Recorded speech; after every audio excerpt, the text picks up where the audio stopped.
we learned a critical lesson from a human tragedy. Exposure in the womb to chemicals that mimic hormones have hidden and lifelong consequences.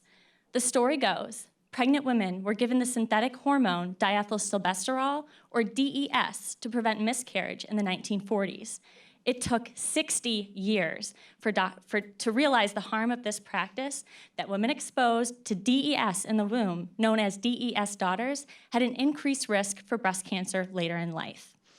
Now we know exposing pregnant women to hormone-like chemicals like DES was a big mistake, but studies show women's regular exposure to other kinds of hormone-mimicking chemicals, like those in plastics or in personal care products, also alter breast growth and increase cancer risk.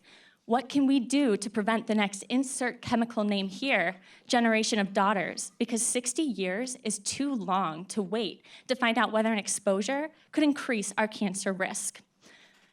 Our research plan will use what we as researchers and advocates already value about measuring altered breast growth and bring it into chemical safety testing. Then, companies and policymakers can use this knowledge too.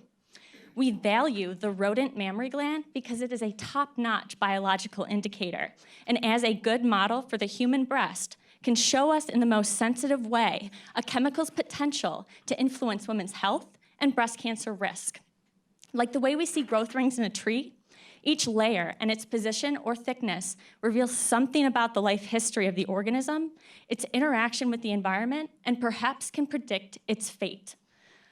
Altered mammary gland growth is the endpoint for prevention, breast cancer prevention we need in chemical safety testing. That's because today's testing asks two main questions. One, does a chemical unlock the initial hormone response? And two, does that chemical cause tumors? For one, unlocking the initial hormone response is not specific enough to predict sensitive changes in tissue that can happen later in life, like in the breast. And if we only focus on cancer growth, where's the prevention in that?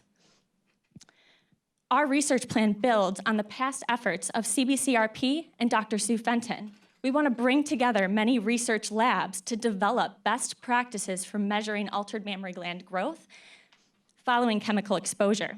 While this research plan may sound simple, inconsistent knowledge and perceived difficulty of measuring altered gland growth prevents its use in chemical safety testing. That without standard measurements, a drinking water guideline set this past year was 17 times less protective against changes in the mammary gland because those changes were labeled as a developing topic. Clearly, we need to develop this topic so that all of us, researchers, advocates, and policymakers agree to connect the dots between altered breast growth and cancer risk.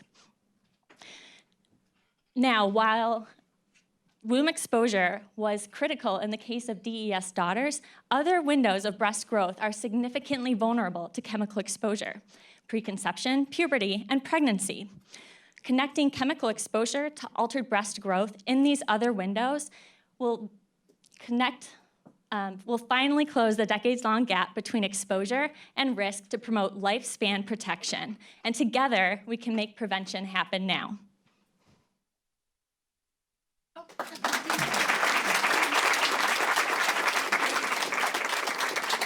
Thank you so much. So, any questions from the judges?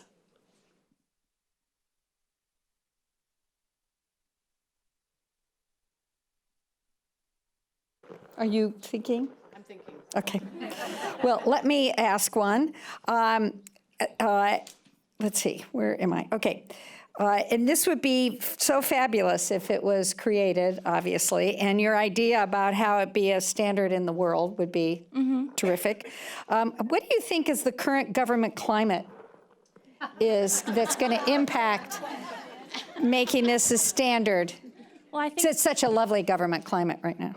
Right. I think just talking about the states, they're already trying to be more proactive. I think they can drive, if you're talking about the federal government, hopefully some of this change when we're talking about emerging chemicals that can affect breast cancer and breast health. So I think, well, that's also the value of working with CBCRP on this. I think in California, this is a perfect climate for something like this to finally be taken up and used and implemented. So I think it would be a great place to do that here. Awesome. And is there any history that you, something simple you could tell us, except that it's about women, that is the history of why mammary glands have not been included in chemical testing? I'm sure you could give us a long lecture about that. Right. Yeah, thank you for that question. It's interesting. I think, like I said, perceived difficulty of making the measurements. It's said that it's difficult to just even dissect the organ out of the animal. However, there are other organs that are dissected out of the animal to look at the integrity of the tissue. So I think that's kind of doesn't have a ton of basis in terms of having it prevented from being used in chemical safety testing. I think what is great about this, and actually the National Academy of Sciences has advocated this just as early as 2017 right now, where they said we need to actually do evidence integration and look at what researchers are doing to measure these changes and actually kind of standardize them, which is what I'm proposing to do, to harmonize the approaches to measuring them so that it's more accessible for everyone to be doing. So, and bringing many researchers together will increase confidence in making those measurements so that companies and policymakers can have access to that information and tools. Yeah. I like it. Yeah, thank you. And also on your plaque, it says for you, Andrea Heineman and Jessica Helm as well. Yes, my colleague Jessica Helm. And I will say, as a plug for how this could be implemented for SES, socioeconomic disadvantaged populations of women who are affected by breast cancer, my colleague Jessica Helm just published a paper about how products, personal care products, target certain populations of women to fit our cultural ideals of what women should look like. And so I think by making this intervention at the level of companies and policymakers to make this information accessible will be the type of intervention that this would lead to. So, awesome. Yeah, thank you.